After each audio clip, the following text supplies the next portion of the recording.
지금 헤르무즈 해협에서 전쟁이 다시 시작되고 있습니다. 오늘 아침에 이란 선박들이 미국의 봉쇄를 뚫으려고 시도했지만 처참하게 실패했습니다. 미국 해군이 그 선박을 격침시켜서 이제는 움직일 수도 없습니다. 그리고 지금 이란 당국자들은 미국이 협상을 방해하려 한다고 불평하고 있습니다.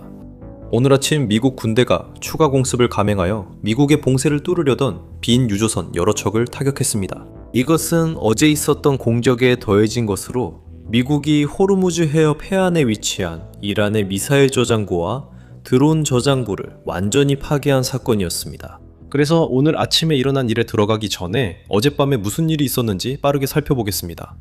여기 지도에서 어제 미국이 타격한 모든 지역을 볼 수 있습니다. 여기에는 매우 중요한 항구인 반다르 아바스 항구와 이란이 호르무즈 해협에서 일어나는 일을 기본적으로 감시하는 데 사용해온 카셈 섬이 포함되어 있습니다. 그리고 물론 반다르 카르간과 가루크도 있습니다.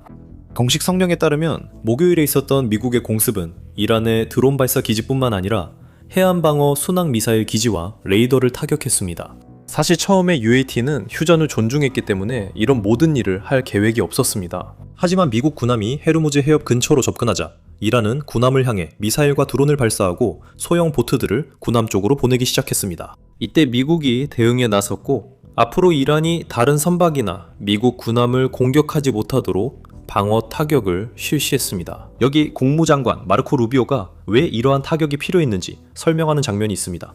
한번 들어보시죠.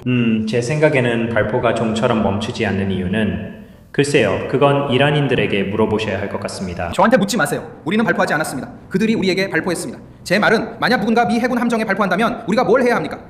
지금은 휴전이니까 당신들의 드론을 격추하지 않겠다 이렇게 말해야 합니까? 그건 어리석은 질문입니다. 그런 입장은 어리석은 겁니다. 물론 우리는 그들에게 반격했습니다. 그들이 우리에게 발포했으니까요. 저라면 당연히 그렇게 했을 겁니다. 총을 맞고도 반격하지 않는 나라는 멍청할 뿐입니다. 우리는 그렇지 않습니다. 그 점을 기대하십니까? 아니면 이란의 어떤 레드라인을 전달하셨습니까? 휴전이든 뭐든 만약 그들이 레드라인은 분명합니다. 그들이 미국인을 위협하면 폭격당할 겁니다. 이보다 더 명확할 수 있나요? 만약 당신이 미사일을 발사하는 사람이라면 뭐라고 부르든 간에 거기 앉아서 미국을 향해 미사일을 쏘고 우리가 그걸 봤다면 우리는 당신을 공격할 겁니다. 당연히 그렇죠. 누가 그렇게 안 하겠습니까? 자기 배가 침몰하길 원하지 않는 이상 말이죠. 제 말은 우리는 이란인들이 쏘는 작은 드론들에 의해 우리 배가 침몰당하도록 내버려 두지 않을 겁니다. 이제 그들은 해군도 없지만 작은 보스턴 웨일러 낚싯배 같은 걸 끌고 나와서 우리를 둘러싸려고 하죠. 그런 배들이 우리 쪽으로 다가오면 우리는 그 배들을 폭파시킬 겁니다. 그게 레드라인인진 모르지만 이젠 그들도 알았으면 합니다. 만약 제가 저런 쾌속정에 탄 이란인이라면 미 해군 구축함을 공격하란 지시를 받았다면 살아남지 못했을 겁니다. 그게 바로 레드라인이라고 생각합니다. 이 상황에서 가장 웃긴 부분은 그동안 이란 정치인들이 계속 우리는 협상하고 싶지 않다. 우리가 이 전쟁에서 이기고 있다. 라고 말해왔다는 겁니다. 우리는 협상하고 싶지 않다. 우리가 이 전쟁에서 이기고 있다. 라고요. 그리고 미국이 그들이 가진 걸 뭐든 공격하자마자 그들은 해군도 없고 마르코 루비오가 방금 말했듯이 작은 보트 몇 척과 드론 기지, 발사 기지 정도밖에 없습니다. 그리고 이제 미국이 이란의 기지를 공격하자마자 이란인들은 야, 우리 협상 중인 줄 알았는데 왜 협상 중에 우리를 공격하냐? 라고 말합니다. 이 공격 직후 나온 이란 외무장관의 성명이 딱 그랬습니다.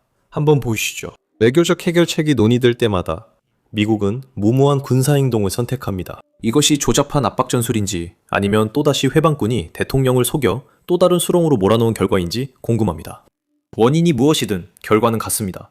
이란인들은 결코 압력에 굴복하지 않습니다. 그는 또한 이 성명과 함께 올린 사진에서 CIA가 틀렸다고 말합니다. 우리의 미사일 보유량과 발사대 능력은 2월 28일과 비교해 75%가 아니라 정확한 수치는 120%라고 밝혔습니다. 우리 국민 방어준비 태세는 1000%라고 했습니다. 그들의 미사일 보유량은 저도 잘 모릅니다. 정보당국자들이 일반 유튜버보다 더 많은 지식을 가진 건 확실합니다. 하지만 제 질문은 간단합니다. 만약 이란의 미사일 보유량이 120%라면, 즉 전쟁이 시작됐을 때보다 지금 더 많은 미사일을 가지고 있다면 왜 전쟁 말기에는 이란이 미사일 발사를 줄였던 걸까요? 미사일 보유량이 매일 늘었다면 왜 미사일을 아꼈을까요? 정말 단순한 질문입니다. 이란의 공식 성명에서 나오는 말과 전쟁 중에 실제로 했던 행동이 일치하지 않습니다. 개인적으로 말씀드리자면 저는 이란이 무슨 말을 하는지보다는 실제로 무엇을 하고 있는지에 더 중점을 둡니다. 그리고 어젯밤 성명 이후에도 이란이 다시 한번 아랍에미리트를 공격했습니다. 휴전이 시작된 이후 이란이 아랍에미리트를 공격한 것은 이번이 두 번째, 어쩌면 세 번째일 수도 있습니다. 다행히 이란이 발사한 모든 미사일과 드론은 격추되었지만 파편이 3명을 다치게 했다고 아랍에미리트 국방부는 밝혔습니다. 또한 전쟁이 시작된 이후 아랍에미리트 방공망이 약 500발의 탄도미사일, 30발의 순항미사일, 그리고 2200대가 넘는 드론을 요격했으며 그 결과 200명 이상의 부상자가 발생했다고도 지적했습니다. 반면에 미국의 방공망은 정말 잘 버티고 있습니다. 우리가 이걸 어떻게 하냐고요? 걸프 지역의 모든 국가들이 이 방공망을 기록적인 속도로 구매하고 있기 때문입니다. 이것 좀 보세요. 국무조 장관 마르코 루비오가 바레인, 이스라엘, 쿠웨이트, 카타르, 그리고 아랍에미리트에 250억 달러 규모의 긴급 무기 판매를 승인했습니다. 처음에 공개된 86억 달러의 3배에 달하는 금액입니다. 이 패키지에는 다수의 패트리엇 요격 미사일가 포함되어 있지만 미국의 제한된 생산 능력 때문에 인도까지 수년이 걸릴 수 있습니다. 이 무기에 대한 수요가 실제 공급보다 많습니다. 반면에 이란에게는 나쁜 소식이 끊이지 않고 있습니다. 오늘 아침 미 중부사령부가 발표한 내용을 한번 보시죠. 현재 미군이 이란 항구에 들어오거나 나가는 것을 막고 있는 유조선이 70척이 넘습니다. 이 상업용 선박들은 약 1억 6,600만 배럴의 이란산 석유를 운송할 수 있는 능력이 있으며 이는 약 130억 달러에 달하는 가치입니다. 미국의 봉쇄 때문에 이란은 지금과 같은 시기에 절실히 필요한 수십억 달러의 석유 수익을 얻지 못하고 있습니다. 그리고 물론 돈 외에도 이란이 더 필요한 또 다른 것은 더 많은 석유 저장 능력입니다. 그래서 이란은 국제 해역에 있는 이 빈 유조선들 중 일부가 이란 항구로 돌아와서 이란이 그것들을 떠다니는 석유 저장소로 사용할 수 있기를 원합니다. 즉, 이 유조선들에 석유를 실어두고 그대로 두는 것이죠. 이렇게 하면 이란은 더 여유가 생기고 저장 공간만 확보되면 석유 생산을 중단할 필요가 없습니다. 그렇지 않고 유전 가동을 멈추면 앞으로 많은 돈과 석유 수익을 잃게 됩니다. 그럼 어떻게 될까요? 미국의 봉쇄 조치도 바로 이 상황을 겨냥하고 있습니다. 오늘 아침에도 두 척의 선박, 즉 두 척의 유조선이 이란 항구로 다시 들어가서 석유를 싣기 위해 시도하고 있었습니다. 하지만 안타깝게도 그들은 미국의 봉쇄를 뚫고 들어가지 못했습니다. 이 성명을 한번 보시죠. 미군은 5월 8일에 유조선 시스타 3호와 사비다호를 무력화시켰습니다. 두 선박이 오만만에 있는 이란 항구에 입항하려 했던 것은 미국의 지속적인 봉쇄를 위반한 것이었습니다. 미 중부사령부는 이란 국기를 다한 두 척의 공선 유조선이 이란 항구에 정박하려고 시도하자 봉쇄 조치를 집행했습니다. 조지 H.W. 부시 항공모함에서 출격한 미 해군 F-18 슈퍼호넷 전투기가 두 유조선의 굴뚝에 정밀 유도탄을 발사해 두 선박을 무력화시켰으며 이에 따라 명령에 불응하는 선박들이 이란에 입항하는 것을 막았습니다. 사실 여러분이 화면에서 보고 계신 이 영상이 바로 그들이 공개한 영상이라고 생각합니다. 그리고 그뿐만 아니라 미군은 5월 6일 오만만에 이란 항구로 향하려던 이란 국적 유조선 하사나호도 무력화시켰습니다. 그리고 다시 한번 그들은 에이브라임 링컨 항공모함에서 출격한 F-18 슈퍼호넷을 사용해 20mm 기관포로 여러 발을 발사하여 비어있는 유조선의 조타장치를 무력화시켰습니다. 세 척 모두 더 이상 이란으로 이동하지 않고 있습니다. 이란 정권에게 이것은 큰 문제인데 그들이 유조선이 비어있더라도 다시 돌아와야만 석유를 실을 수 있기 때문입니다. 그리고 지금 이란 내부 상황이 너무 절박해져서 그들은 그냥 석유를 바다에 버리는 방법까지 쓰고 있는 것 같습니다. 이미 이런 일이 실제로 일어나고 있다는 증거도 있습니다. 하지만 그걸 보기 전에 아래에 있는 좋아요와 구독 버튼을 눌러주시면 감사하겠습니다. 여러분의 클릭이 이 영상을 더 많은 사람들이 볼 수 있게 해주고 저희에게 큰 도움이 됩니다. 이제 이 위성사진을 한번 보시죠. 로이터가 검토한 위성사진에 따르면 이란의 카르그선 수출 거점 근처에서 대규모 석유 유출이 의심된다고 합니다. 연구자들에 따르면 이 유막은 이란 석유 수출의 약 90%를 처리하는 터미널인 카르그섬 서쪽 약 45제곱킬로미터를 덮고 있다고 합니다. 미국과 이란 군대 간의 충돌과 지속적인 해상 봉쇄로 걸프 지역의 긴장이 계속되는 가운데 원인은 아직 밝혀지지 않았습니다. 저는 석유 전문가가 전혀 아니고 이것이 실수였는지 고의였는지 확신할 수 없습니다. 제가 아는 유일한 것은 이란이 저장 공간이 거의 다 차가고 있다는 점이고 그들은 그 압력을 해소할 어떤 방법이 필요하다는 것입니다. 그들은 압력을 해소할 방법이 필요하며 우리는 지금 이를 보고 있습니다. 다시 한번 제 자신의 주장에 반박하자면 호르무즈 해협에서는 많은 전투가 벌어지고 있었으니 이것이 분명 실수일 수도 있습니다. 이것이 무엇인지는 시간이 지나야 알 수 있을 것입니다. 앞으로도 바다에서 석유가 계속 발견된다면 이것이 실수가 아니라고 확신할 수 있을 것 같습니다. 이것은 이란이 석유 유전을 계속 운영하려는 새로운 전략일 수 있습니다. 이 모든 것에 맞서기 위해 이란은 헤르무즈 해협이나 페르시안 안에서 선박을 공격하거나 심지어 납포하려고 시도했습니다.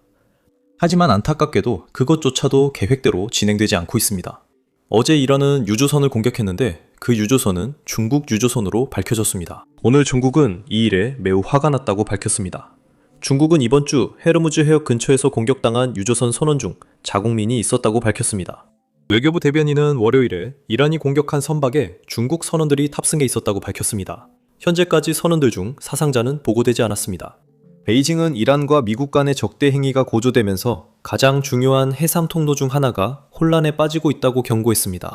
중국은 많은 선박과 선원들이 수개월 동안 해협에 발이 묶여 있는 것에 대해 깊은 우려를 표명했습니다. 그런데 말이죠, 오늘 아침 상황이 더욱 악화됐습니다. 이란 해군이 오만해에서 중국 소유의 유조선을 막 압류했습니다. 참고로 이란 언론은 이번 작전 전체 영상을 공개했는데요. 압류된 유조선의 이름은 오션 코이였습니다. 이 선박은 실제로 이란 해군에 의해 압류될 당시 이란산 석유를 운반하고 있었습니다. 게다가 이 선박은 상하이에 본사를 둔 오션쿠도 해운회사 소유인데 이 회사는 실제로 미국의 제재를 받고 있습니다. 그래서 무슨 일이 벌어지고 있는지 전혀 모르겠습니다. 정말 모르겠어요. 이게 단순히 이란이 자기네 유조선 중 하나를 납포하면서 강경한 모습을 보이려는 건지 아니면 우리가 모르는 다른 무언가가 벌어지고 있는 건지 이해가 안 됩니다. 하지만 이란이 하고 있는 일은 미국에게 긍정적인 일입니다. 이란은 중국 회사가 소유한 제재 대상 유조선과 이란산 석유를 운반하는 유조선을 압류하고 있습니다. 그래서 뭔가 수상한 일이긴 한데 무슨 일이 벌어지고 있는지는 잘 모르겠습니다. 지금으로서는 제 생각에 이건 그냥 이란이 자기네 선박을 압류하면서 허세를 부리는 것처럼 보입니다. 그냥 다른 유조선이나 화물선들에게 헤이, 호르무즈 해협을 통과하지 마라 라는 메시지를 주기 위한 것 같습니다. 안 그러면 우리가 이 배를 장악했듯이 당신들 선박도 장악할 수 있다는 뜻이죠.